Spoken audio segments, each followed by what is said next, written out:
sir. Microphone 2. For what purpose do you rise, sir? In favor of the committee's report. Thank you, sir. You have the floor.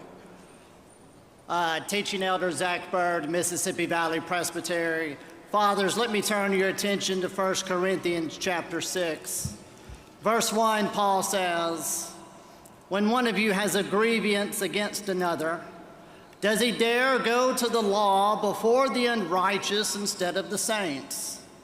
Now you may think to yourself, how does this pertain to the issue at hand? Well, let me tell a little story. When I was young, man, and before I was converted, I had long hair, beautiful hair, luscious hair. And growing up in South Mississippi, long hair is not associated with memorizing the shorter catechism.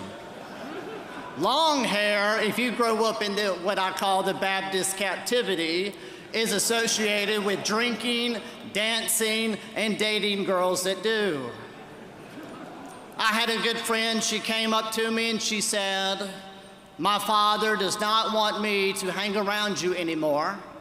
We could use the language of, he does not think you have my best intentions in mind. Now, was it because of the long hair? Or was it because he read Psalm 14:1? The fool says in his heart, there is no God.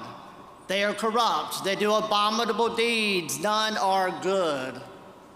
Regardless, the friendship was over because it would have been to her shame. But imagine with me, if you will, like cornstarch in the graveyard, the plot is going to thicken. Imagine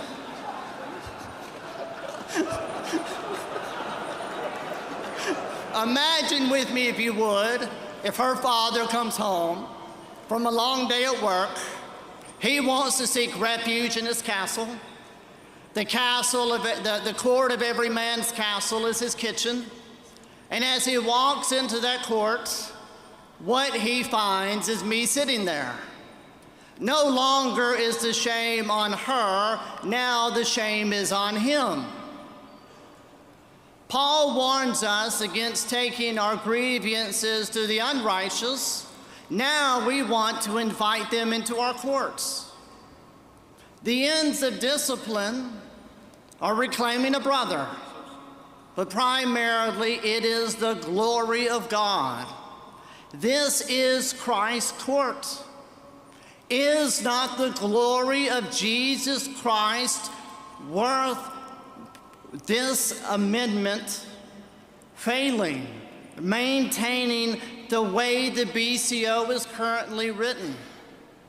The minority report seeks a good end, but the wrong means. By fundamentally changing witness eligibility and changing the constitution and character of Christ's court, it takes away from the glory of Christ. From the hymns of which we sing, oh, how I love your courts, O Lord. We invite into it those who say in their hearts, there is no God of this court. Fathers and brothers, I would encourage you to support the committee and to vote down the minority report.